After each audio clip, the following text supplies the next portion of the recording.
నిన్న వైఎస్ఆర్సీపీ అధినేత జగన్మోహన్ రెడ్డి గారి నెల్లూరు పర్యటనలో జరిగిన సంఘటనలు ఈరోజు రాష్ట్ర ప్రభుత్వం చేసే చర్యలు చూస్తుంటే చాలా హాస్యాస్పదంగా ఉన్నాయి. నిన్న జగన్మోహన్ రెడ్డి గారు ఇద్దరు నాయకుల్ని అక్కడ కలవడానికి వెళ్తే అసలు వాళ్ళు చేసిన హంగామా ఏంటి, అసలు రాష్ట్రకి ఎంత దిగజారిపోతున్నారంటే, రాష్ట్రంలో జగన్మోహన్ రెడ్డి గారు ఎక్కడికైనా వెళ్తున్నారంటే వీళ్ళ గుండెల్లో దడగుట్టే పరిస్థితి వచ్చింది. నిన్న ఎంత ఘోరం అండి, ఎంత డిపార్ట్మెంట్ అంత టైం వేస్ట్ చేశారు. అంతమంది పోలీస్ డిపార్ట్మెంటా, ఎంతమంది రాష్ట్రంలో ఉన్న సగానికి సగం మంది పోలీసులను తీసుకుపోయి ఆడదించారు. అవి సరిపోక లాస్ట్కి రాష్ట్ర ప్రభుత్వం ఎంత దిగజారిపోయిందంటే, పబ్బులలో ఉన్న బౌన్సర్లని చెన్నై నుండి హైదరాబాద్ నుండి బౌన్సర్లను పిలిపించుకొని వాళ్ళని కూడా రోడ్ల మీదకి తీసుకొచ్చే పరిస్థితి వచ్చినారు. ఈరోజు మీరు ఎందుకు జగన్మోహన్ రెడ్డి గారికి ఇంత ఫాలోయింగ్ పెరుగుతుందంటే కారణం ఏంటి? మీ పాలన ఎంత దరిద్రంగా తయారైన దానివల్లనే ఈరోజు ఇంతమంది జగన్మోహన్ రెడ్డి గారికి వాళ్ళ గోడు వెళ్లించుకోవడానికి ఇంత సపోర్ట్గా వస్తున్నారు.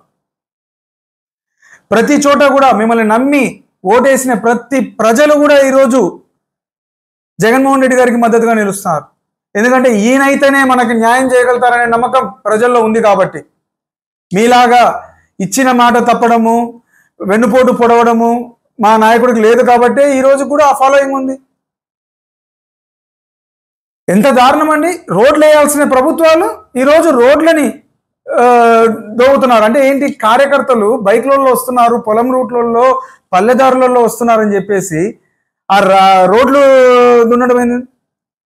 మీ రెడ్ బుక్ రాజ్యాంగానికి ఒక పిచ్చి పట్టి రాష్ట్రకి ఇంకా పరాకాష్ఠకు చేరింది. లోకేష్ గారు రోడ్లు దోవడం ఏందండి? దీన్నే పైత్యం అంటారేమో. ఎవరు ఇప్పుడు కనీసం బూడ్చే దిక్కులేదు. నిన్న దోగిపోయారా, ఈరోజు ఎవరు బూడుస్తున్నారు దానని?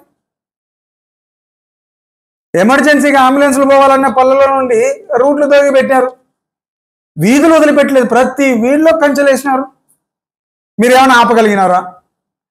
అయినా మా నాయకుడిని చూడడానికి ప్రజలు వస్తే మీ బాధ ఏందండి? మీకు ఎవరు రావట్లేదనా?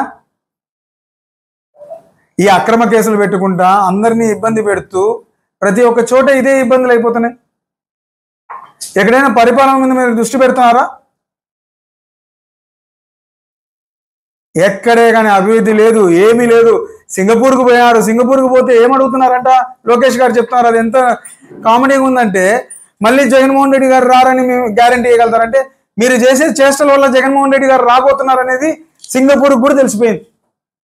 మీకు ప్రజలు ఓట్లేసే పరిస్థితిలో లేరు, మిమ్మల్ని నమ్ముకొని మేము ఏం పెట్టుబడులు పెట్టాము, జగన్మోహన్ రెడ్డి గారు వచ్చినాక పెట్టుబడులు పెడతాము అని చెప్పే విధానంగా తయారైంది. ఆయనకు అర్థం కావట్లేదు. ఆయనేమో వచ్చి చెప్తున్నారు ఏదో జగన్మోహన్ రెడ్డి గారు రారా అంటే, నువ్వేమైనా మంచి పనులు చేస్తే కదా నిన్ను మళ్ళీ కొనసాగించడానికి. ఆల్రెడీ సింగపూర్లో కూడా అర్థమైంది, అమెరికాలో కూడా అర్థమైంది మళ్ళీ జగన్మోహన్ రెడ్డి గారు రాబోతున్నారని. ఇంకా నీకే అర్థం కాలే? తెలుసుకోండి, ఇప్పటికైనా పరిపాలన మీద దృష్టి పెట్టండి. అండ్ నిన్న అదేవిధంగా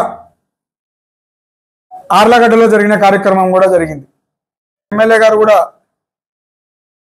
వెళ్ళారు. నిన్న రుద్రవరం మండలము ఎరుగుడిదిన్న, అదేవిధంగా మాస్నేన్పల్లె ఇటుపక్క గ్రామాలకు సంబంధించి ఏదో బ్రిడ్జ్ కడుతున్నామని చెప్పి చెప్పడం జరిగింది. ఎక్కడైనా రోడ్లు వేసారా గతంలో అని? మా ప్రభుత్వం వైఎస్ఆర్సీపీ ప్రభుత్వం అధికారంలో ఉన్నప్పుడు గత 5 సంవత్సరాల్లో ఆర్లగడ్డలో దాదాపు 98 కోట్ల రూపాయల వర్కులు చేయడం జరిగింది. ఆన్ పేపర్ నీకు ఎక్కడైనా కావాలన్నా కూడా మేము పంపిస్తాం. ఏ రోడ్డు పూర్తి చేశారు, ఏ రోడ్డు.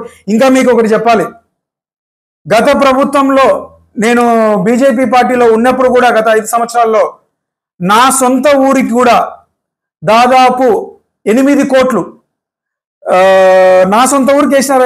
నేను బీజేపీలో ఉన్నప్పుడు కూడా నా సొంత ఊరికి 8 కోట్ల రూపాయల వర్కులు వేశారు. గోవిందన నుండి డబ్ల్యూ కొత్తపల్లికి 3 కోట్ల వరకు, ఎర్రగుంట్ల నుండి డబ్ల్యూ కొత్తపల్లికి 2.5 కోటి వరకు,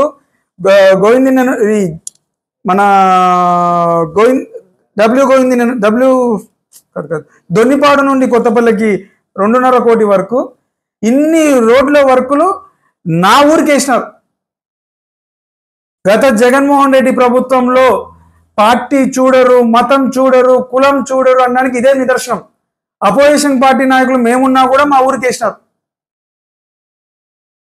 మీదే ఊరు మాకు అర్థం కావట్లేదు. మీ ఊరికి వేసినారో లేదో అంటున్నారు మీరు, నాకు తెలియదు. కానీ నా ఊరికైతే గత ప్రభుత్వంలో జరిగినాయి. మళ్ళీ ఈ రోజు నువ్వు అధికారంలో ఉన్నప్పుడు, అధికారంలోకి వచ్చినాక కూడా మా జెడ్పీటీసీ, వైఎస్ఆర్సీపీ జెడ్పీటీసీ కూడా 5 కోట్ల వరకు ఇవ్వడం, 5 లక్షల వరకు ఇవ్వడం జరిగింది, వేయడం కూడా జరిగింది. మీరేమి ఇచ్చారో నాకైతే తెలియదు. ఈడ ఇంకా మీరు ఎమ్మెల్యే అయినారనేది ఒకటి గుర్తుంచుకోండి. ఈరోజు నా ఊరు, నీ ఊరు, ఇంకొక ఊరు, నీ ఊరికి వేసిన, వైఎస్ఆర్సీపీ నాయకుల ఊర్లోకి వేసినామనేది కాదు. ఈరోజు నువ్వు ఎమ్మెల్యేగా ప్రతి గ్రామము నీదే, ప్రతి ప్రజలు నీదే. నువ్వు ఇంకా కులం చూస్తా, మతం చూస్తా, పార్టీ చూస్తానని ప్రత్యేకించి చెప్పడం ఎందుకు? నీ ఊరికి వేసినా అని చెప్పడం ఎందుకు? అందరూ నీ ప్రజలే. గతంలో వైఎస్ఆర్సీపీ ఉన్నప్పుడు కూడా అదే విధంగానే రోడ్లు వేసినారు. ఈ విద్వేషాలు ఎందుకు రెచ్చగొట్టడం? ఆ ఊర్లో ఉండే వాళ్ళు నా వాళ్ళు కాదు, ఇంకా లేదమ్మా, కాలం అయిపోయింది, ఇది భూమా ఊరు, ఇది గంగుల ఊరు కాదు. అన్ని ఊర్లు ఈరోజు ఎమ్మెల్యే గెలిచిన వ్యక్తి చూడాల్సిన పరిస్థితి ఉంది. ఏం ఓట్లు వేయట్లేదా? ప్రతి గ్రామంలో ప్రతి నాయకుడికి ఓటేస్తున్నప్పుడు ప్రతి ఒక్కటానికి మీరు దాని ప్రకారమే వెళ్ళాలి. ఈ విద్వేషాలు ఇంకా గంగుల, భూమా అని ఇంకో విధంగా కూడా రెచ్చగొట్టడం అవసరం లేదు. ప్రజలందరూ ఒకటే. ఈరోజు తెలుగుదేశానికి మద్దతు ఇచ్చేవాళ్ళు తెలుగుదేశం మద్దతు ఇస్తున్నారు, వైఎస్ఆర్సీపీకి మద్దతు ఇచ్చేవాళ్ళు ఇస్తున్నారు. కానీ అందరికి కూడా అన్ని సంక్షేమ పథకాలు అందడమే ఈరోజు ఒక మెయిన్ మోటివ్.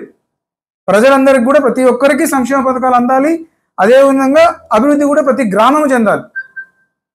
అంతే తప్ప ఈ విడదీసి రాజకీయాలు చేయడం మానుకోండి.